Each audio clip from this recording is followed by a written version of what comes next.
Support for College Matters comes from T-Mobile for Education, the trusted connectivity partner helping colleges and universities modernize, innovate, and stay connected for what's next. Visit T-Mobile.com/highered to learn more. This is College Matters from the Chronicle. So that's the part of all of this that gives me hope. If we can harness AI instead of letting it drive us, that's where I think there's a way forward. Decades from now, when historians are looking back at the year 2025, what will they see? Was this the year we finally stopped worrying and learned to love AI? Or was it the beginning of an era of human resistance, when college professors took up arms against a technology that might just snuff out the species, or at least make us a little bit dumber? It's too early to say, but we're not going to let that get in the way of a good conversation. Today on the show, we're looking back at 2025, focused entirely on the subject of teaching and learning. Along the way, we'll try to answer a tough question. Can this teaching year be summed up in a single word? Joining me are my colleagues Beth McMurtry and Becky Supiano, both senior writers at the Chronicle of Higher Education. They've been writing a lot this year about the challenges facing professors, both at the Chronicle and in our weekly teaching newsletter, which you really must subscribe to if you haven't already. We'll link to it in our show notes. Beth and Becky, welcome back to College Matters. Thanks, Jack. Great to be here. Thanks. So, Beth, I want to start with you. We've spoken several times with you this year about teaching and learning because it's such a volatile period for both. What stood out to you most in 2025? This was another year of major transition, Jack, to the point where I think it feels for everyone as if stability has become a thing of the past. In other words, change is now constant. For one, we're several years out from the end of the pandemic, yet colleges are still feeling the effects of it in the classroom. And we're 3 years into the age of generative AI, which is getting even more deeply embedded into education in ways that I don't think any of us could really have predicted just a year ago. So colleges are trying to adapt to both of these paradigm shifts, but they're also hamstrung by some real existential threats like financial stability, which limits what they can do. So on the pandemic front, students are coming to college still with significant learning loss, both in math and English, and they continue to have this very transactional attitude towards schoolwork. They often show up to class underprepared, for example, and classwork is just one more thing that's squeezed in between a whole host of other activities. And students continue to expect greater leniency in some cases around deadlines and schoolwork in general, which has generated a lot of debate about rigor and about grading. And then on the AI front, professors, I think, are finally learning that they have to live with AI for better or worse. This was a year that both students and faculty members started to routinely use these tools to the point where, Jack, you put this in a previous podcast. It now feels like everybody is in a throuple. There's the student, there's the professor, and then there's ChatGPT. Sounds like something I would say. It does. So, Becky, not surprised to hear Beth mention AI right out of the gate. That seems like the big story of the last couple of years. But is there a bigger story here? Does that speak to something larger in higher education? Sure. I think you could say that AI is the big story, or I think you could also say it's revealing a lot of problems or making them harder to avoid. One of the big questions that students have now is, why bother? It's a question they've always had. As Beth said, lots of students come in with this transactional mindset toward college. It's a means to an end. They need to get that degree so they can get that job and make some money. And if these AI tools can do all of your assignments for you, why should you do them yourself? You get the same piece of paper and the same opportunities at the end, although there are these concerns about if those jobs will still be there now that the entry-level market's being reshaped by the same AI tools that are coming into the classroom. So that's challenging. But there's really a need to have a different answer for what is the point of this. And that's arguably been true for a while, but I think it's now harder to ignore. It's really easy to just go through the motions without doing any of the work for both students and professors at this point. Would anyone even know the difference at the time? I think this connects to something that I've been thinking a lot about over the past year in a lot of my reporting, which is that teaching and learning really are very deeply human. And while we've seen stories of people trying to replace human connection with ChatGPT, on balance, it doesn't seem to be working out particularly well for those people, right? There really isn't a substitute for interacting with the other humans. And, there's all this discussion of you can use these tools as a thought partner. And maybe that's true, but you're not going to get the same kind of challenge from a tool that's designed to keep you coming back for more that you're going to get from a classmate who isn't wired to give you what you want.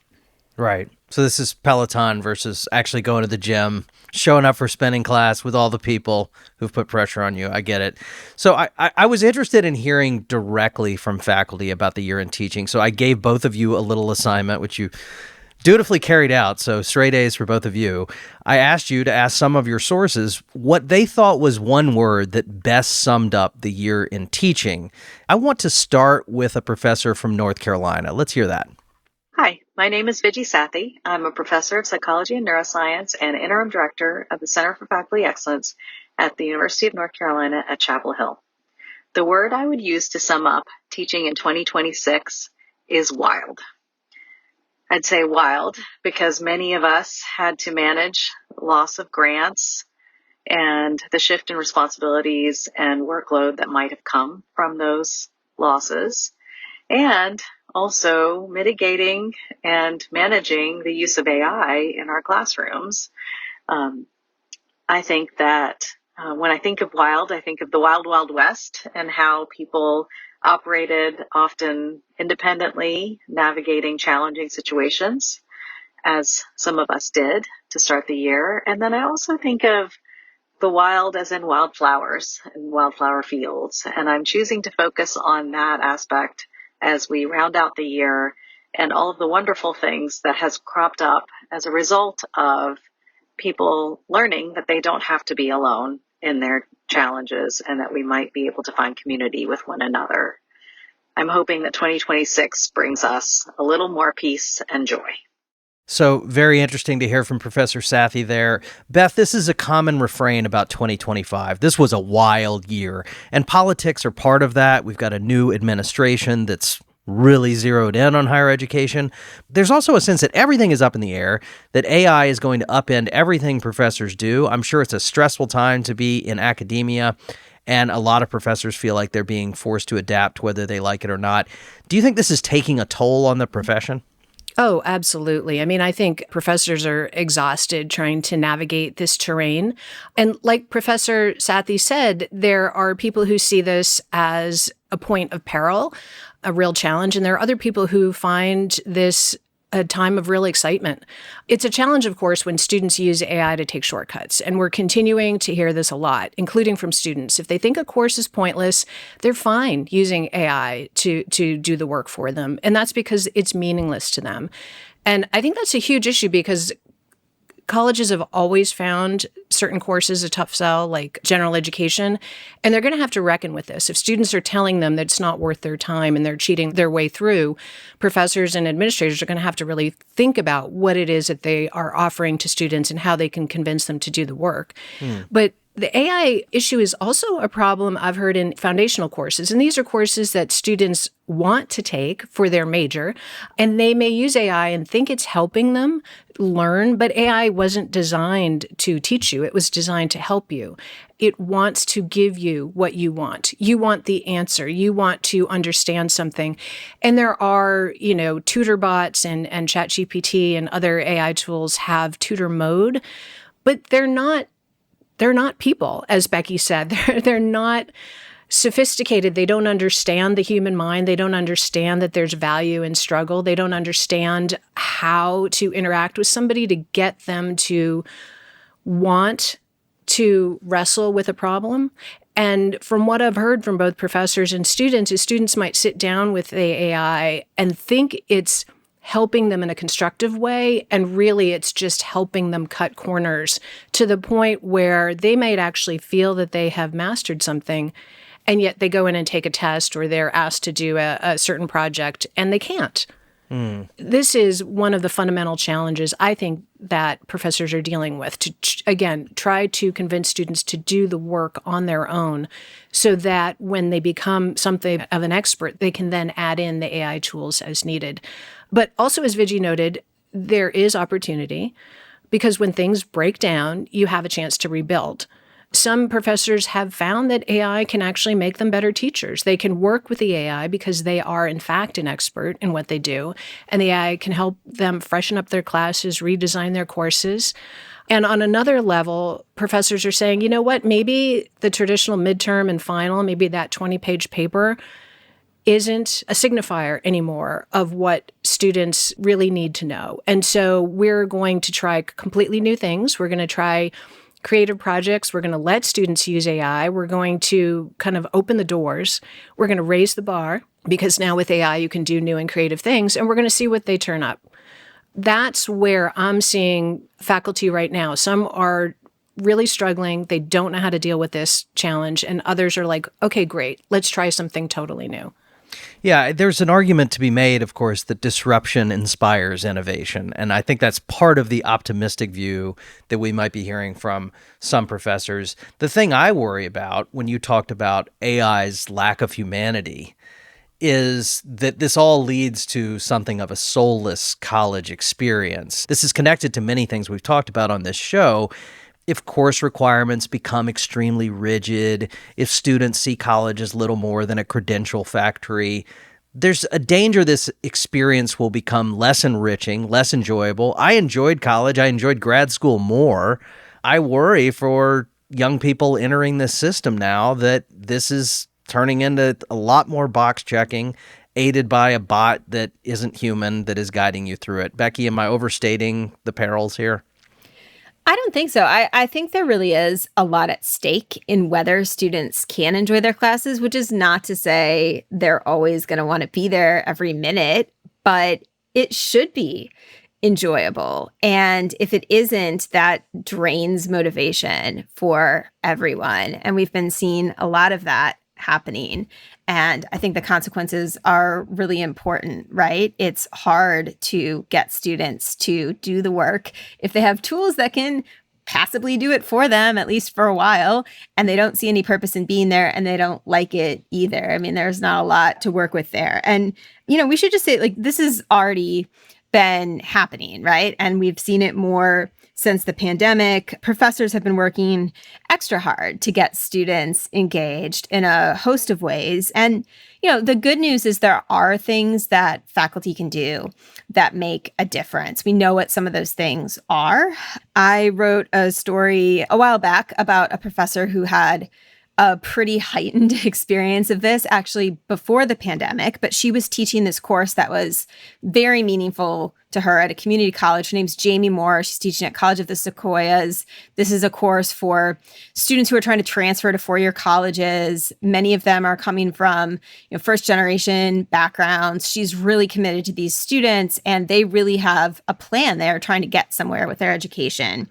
And she describes this experience teaching where students are just not handing anything in. And she thought, okay, we're coming up on this bigger deadline. Surely they have been working really hard on this bigger thing, and that's why they haven't been doing these other assignments. But then a lot of them didn't turn in the bigger thing either. And it was so interesting because Moore was really open, both in writing and describing this experience and also with her students about how she felt. And she felt angry. And I think a lot of professors can identify with that. I mean, they've really been through it. Beth's point that change is the new normal is real. Like, faculty never got a break from everything they went through with pandemic teaching. And since then, I mean, what's really gotten better? AI shows up on the scene.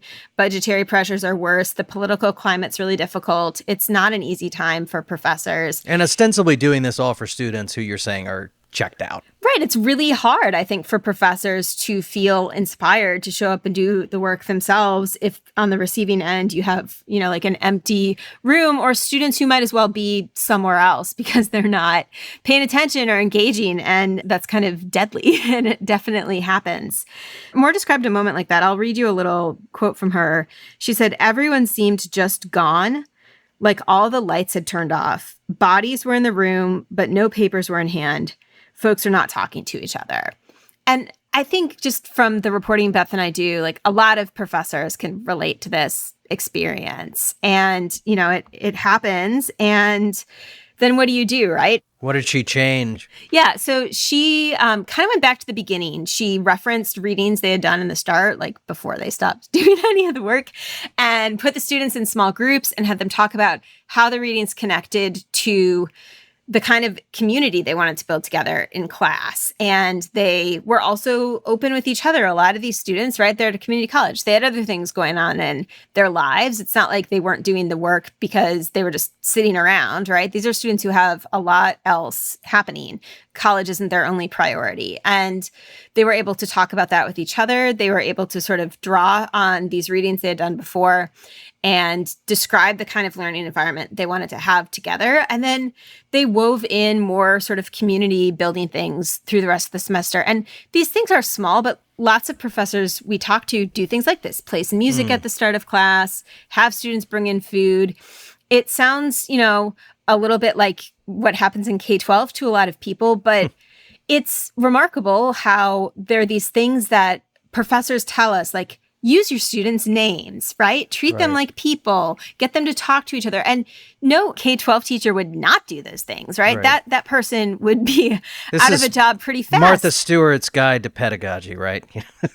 Inviting everyone to the dinner party, put on the music, have them bring food, know their names. You don't turn 18 and stop needing those things, right? And if you make a classroom a place that people actually want to be, they're more likely to show up and participate and do the work. So professors are working hard to find this sense of joy that they still can have in the classroom. But there are lots of other things that are still not under their control. And beyond AI, another major source of stress right now is the political environment. Jack, I know that's something you've been following pretty closely this year. How do you think faculty are handling that right now? Not well, from what I've discerned in my conversations with colleagues and people on college campuses. This is just a pressure cooker environment for so many reasons. We've talked a lot on the show about the Trump administration's pressure on higher education generally. We know about the cases of the Trump administration holding money hostage for research so that different universities will come to heel on things like anti-Semitism or admissions, etc. I think that just clouds the environment generally. Then you have things that are more specific to teachers, professors on these college campuses. I think if in 2025, if you're teaching about race or gender, there's a legitimate reason to be concerned, particularly if you're in a red state. This is a subject that is under scrutiny from all corners, from your own students, from lawmakers, from people who work with the White House. Everyone is looking at this. How are college students being indoctrinated? Are they being indoctrinated? We certainly saw this in Texas, where a controversy erupted a few months ago. There was an instructor who talked about LGBTQ content in a children's literature course. This controversy hinged on a video recording of the lecturer's exchange with a student, which speaks, I think, to the feeling of surveillance that a lot of professors have. And it ended up with the firing of the instructor and even the resignation of the university's president. So the stakes are enormously high. And then beyond that, we're seeing both in law and policy limitations on how professors can engage with these subjects. Texas A&M, the board there, passed a policy that I think requires a permission slip effectively if you want to teach about these types of things. There's a law in Florida that actually, greatly restricts how you can talk about race and gender in a general education course. There's lots of both theoretical and real limitations on how you engage with this content. And I think that a lot of faculty just feel that they're operating in a particularly censorious and politicized environment. One of the professors who responded to our request for voicemails talked about the year in teaching in terms of politicization. Let's hear a little of that. I'm Robert Casanello. I'm president of United Faculty of Florida and an associate professor of history at the University of Central Florida. My word is non-compliance. I teach in Florida, and since 2022, we have seen our state government attack our academic freedom. My reaction to that was to be non-compliant with legislation, policies, and regulations that would threaten my academic freedom. Each year since 2022, we have seen the state government continue to prohibit concepts in the classroom while our college and university administrators have complied with their directives. My only response to this is to be in non-compliance. Stick around. We'll be back in a minute.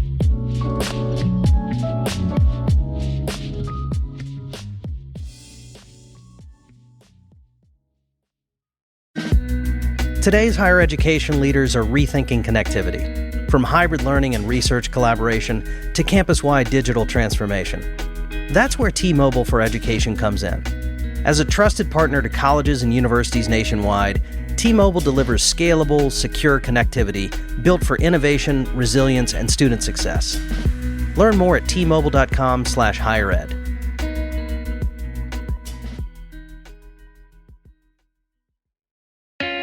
I want to tell you about a podcast you might enjoy. It's called Teaching in Higher Ed, and it's been a staple in the teaching and learning community for more than a decade. Since 2014, they've released a new episode every single week, conversations that dig into what it means to teach well in higher ed. You'll hear from a wide range of guests, the big names you already know, the emerging scholars whose work you'll want to follow, and the everyday educators doing creative, meaningful work in their classrooms. If you care about great teaching and student learning, give Teaching in Higher Ed a listen. You can find it wherever you get your podcasts.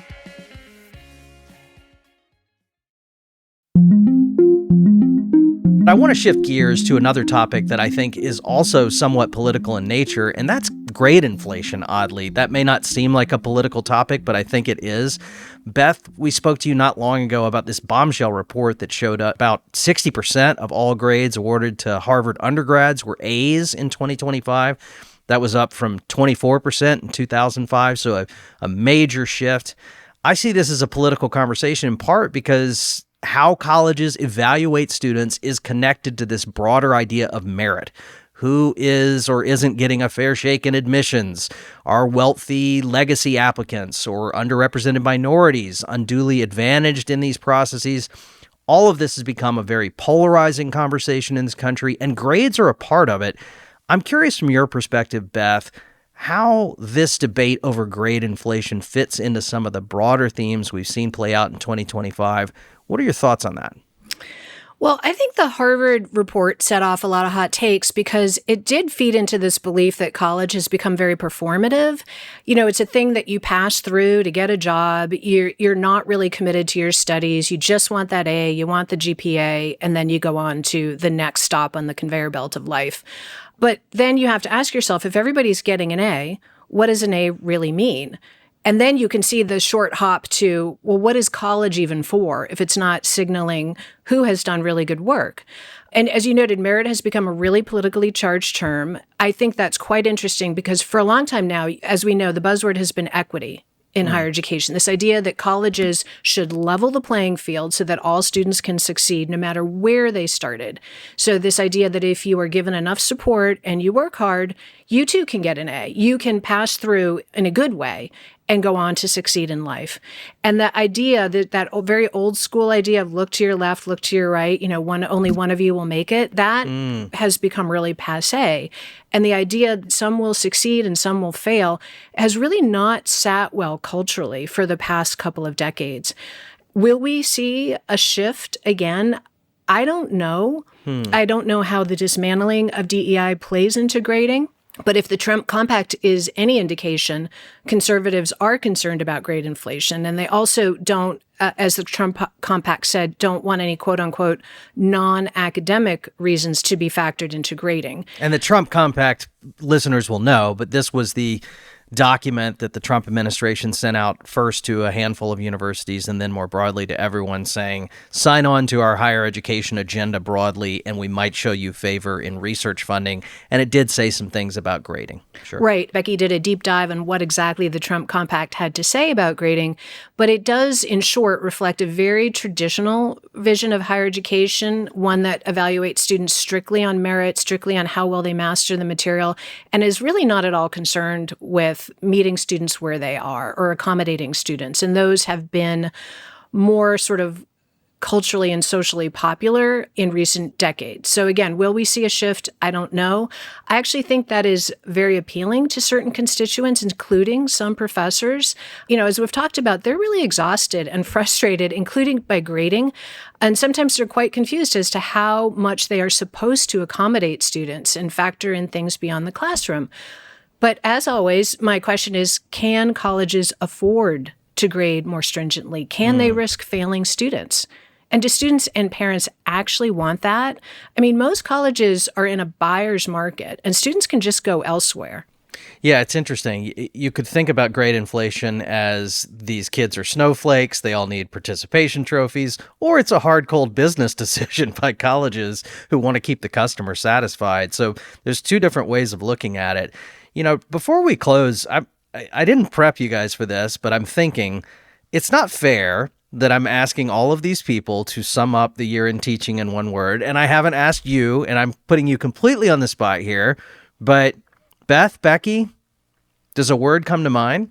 I don't know if I like my own answer, but the first word that comes to mind for me is precarious. I think professors are feeling very vulnerable from outside forces, be those political, like state government kind of forces, or administrative financial pressures, or pressures from students from all different directions. And I think just trying to keep going, doing this job right now is really enormously difficult. And I think one of the big questions for me is, can it continue to be rewarding for people, right, even when that's true? I mean, we've seen waves of departures, and, I think Beth and I are pretty set on whatever AI means for higher ed. I don't think it's going to replace what professors can do for students. There's a lot of evidence that shows that in the end, what makes for a good experience of college is the important human relationships you build when you're there, a handful of good teachers and a handful of friends. When you look back, not just it was fun to hang out with those people, but they help you figure out who you are and what you want to do with yourself. And if you take that away, I'm not really sure what's going to be left. So precarious, that's a good one. Beth, I could see you staring daggers at me saying this was not on the exam prep, Jack. I like a good script, Jack. I know, but nonetheless, I'm going to call on you. Okay, my word is destabilizing. Because it's destabilized the traditional methods of teaching and learning. Students can now literally do all of their coursework in certain courses with AI. So what is the point of doing the coursework? I think you can have a really good conversation about the value of doing the work, but you get a lot of hot takes from outside of higher education thinking that higher education is now kind of pointless because we all have our AI buddy next to us to answer any question we might have. It's destabilizing because it undermines professors' sense of their own value. Students are voting with their keyboards and saying, I don't want to do the work, so I'm just going to have AI do it. And all of a sudden, professors have to reconsider how they normally teach students and how they have traditionally motivated students. It's no longer just with grades. It's with all of these other things that Becky has talked about today. And then for colleges, they are under withering attack from the left and right about their value proposition. And again, AI complicates all of that. So I think, my word is destabilizing. Are you guys going to ask me my word? Feels only fair. Oh, okay, Jack. I promise you, you had more time to prep. Tables have turned, Jack. Okay. You knew this was coming, so it has to be even better than both what Becky and I have come up with. My expectations are high. I did give it some thought, but I only decided just now. I'm not sure this is a word. That's why I had to look it up. Is retributive a word? As in an environment of retribution? That's what I think is the word of 2025. We knew that Donald Trump was going to come in and exact retribution against his political enemies. What I don't think we knew was that half the country was going to exact retribution against higher education. And that's what feels like happening, maybe more than half. And let's talk about the sins of higher education. Cost increases, value proposition out of whack, failure to adapt perhaps as quickly as it needs to various technological advances, certainly liberalism run amok or the perception thereof. My sense is that 2025 has been all about holding higher education accountable for its perceived inadequacies and sins. And that happened in the political environment, but it's also happening in classrooms themselves. I go back to that example at Texas A&M, that whole controversy over that children's literature course that contained LGBTQ content. This is a student videotaping somebody in their class. Then there's another recording of the student talking to the president of the university that ends up getting him in hot water. We're in an environment of retribution, surveillance, accountability, call it what you want to call it, but it is absolutely changing the culture and dynamics of the classroom and universities more broadly. So that would be my word. Super cheerful. I thought it was going to be thruple, but again, you already used that. Fair enough. That would have been better and more fun. Yeah. So let's spin this forward a little bit, Becky, as we close out. We've been talking about big challenges for college faculty. We're learning new words. What do you see on the horizon in 2026? Oh, another fun, easy question. Thanks, Jack. Before this year, the big question I was wrestling with was, will colleges really invest in undergraduate education? So many of the problems and challenges that we have covered in our teaching beat has been stuff that I think colleges could do something about if they were so inclined. You actually could make a better learning environment for students and help more of them get what they're meant to out of their education if you were to prioritize that, including with things like putting more money into it.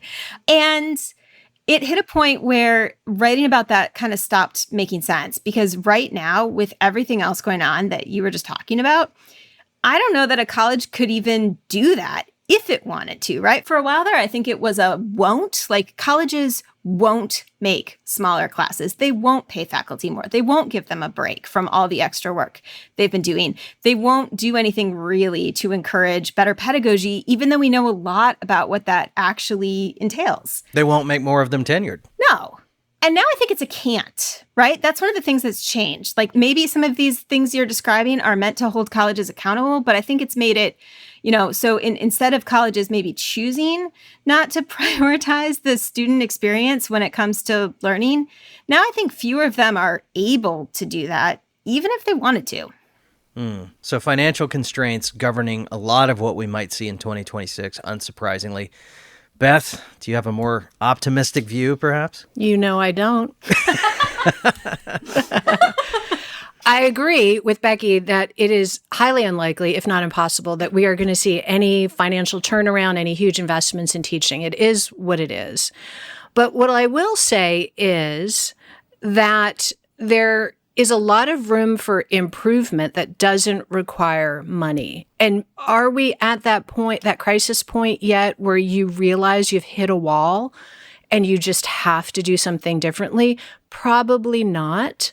But I think we're getting there. I think as more time goes on and college starts to feel even more and more performative, and students seem more and more checked out or less and less skilled coming in to college, understanding the purpose of college, you might see more faculty members, maybe even newer faculty members who haven't sort of absorbed some of the bad habits of traditional teaching, like the lecture and the multiple choice exam, saying, you know what is the point of continuing to go down this path, right? What is the point of continuing to just do rote teaching and learning? That's one area where AI could possibly help, because the professors I've talked to who use AI, sometimes they just use it to cut down on the busy work, the behind the scenes stuff, the making of PowerPoint slides, the making of multiple choice quiz questions, and they say they can then free up their time to actually talk to students. And that's what students want. They want that connection in the classroom. One professor I talked to at UCLA for a recent story, she teaches this medieval literature class, and she was talking about how her classroom could be so deadly because the subject was already remote, and so she would have to spend almost the entire class time just setting up the context and giving students the background and understanding of the material they were reading, that, the bell rings and then class time's over. So what she did is she took all of her notes, all of her stuff in her brain, and with AI created a textbook, an interactive, dynamic textbook that she then handed to the students, and which it turns out they really liked because they can listen to the podcast version of it. And then she could use class time. I support that. Yeah, she could use, podcasting is good. She could use class time to actually engage with them. She said, participation went up, even visits to her office hours went up. So that's the part of all of this that gives me hope, like sort of the creativity born of desperation. If we can harness AI instead of letting it drive us, that's where I think there's a way forward. So that's my tiny bit of optimism. No, I hear that. And I think that we're all engaged in sort of a Sisyphean task right now against technology. It feels like every time we think we know what's happening, this boulder rolls back down the hill, and we're trying to adapt to that. And it reminds me of another word that we haven't mentioned today, but I think is a big word for higher education generally and in 2025 too, which is grit. And we hear about wanting students to demonstrate resilience and perseverance. We want them to show grit. When they're knocked down, we want students to get back up and try again. And a lot of ways, I think that's what's required of faculty in 2025 and beyond. They have to show grit. Some of them have seen their grant funding cut. Some of them have lost colleagues to layoffs. I've heard personally from faculty members who've told me, Jack, this is just a very painful time for our profession. It's a somber period to see all of this happening.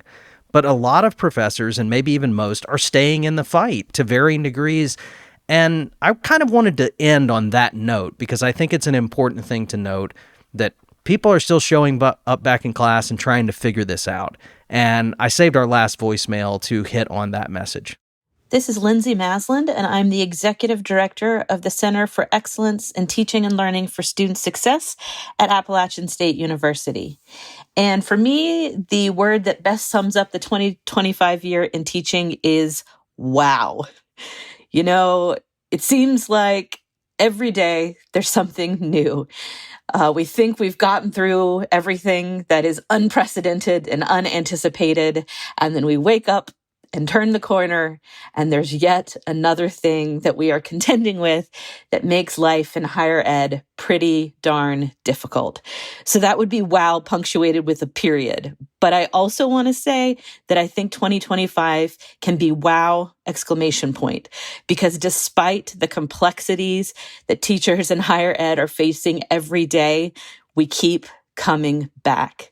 And it is this kind of dedication and commitment that is so inspiring to me. The fact that we keep coming back shows just how much hope we have despite the complexities that we're facing. Well, thanks to Lindsay Masland for that message and for all the people who sent us voice memos. We didn't get to all of them today, but everybody was great, and we really appreciate it. Beth and Becky, appreciate you especially. Thanks so much for talking with me today and for all your work covering this important beat. I really appreciate it. Thanks, Jack. Thanks.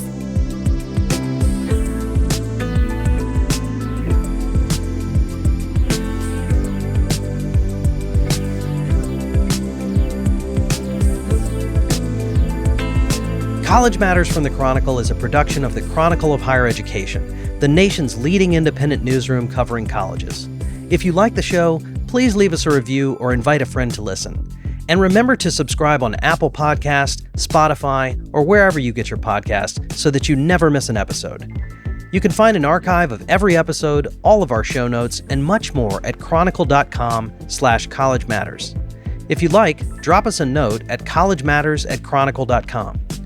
We are produced by Rococo Punch. Our Chronicle producer is Fernanda Zamudio Suarez. Our podcast artwork is by Cottrell Thomas. Special thanks to our colleagues Brock Reed, Sarah Brown, Carmen Mendoza, Ron Coddington, Joshua Hatch, and all of the people at the Chronicle who make this show possible. I'm Jack Stripling. Thanks for listening.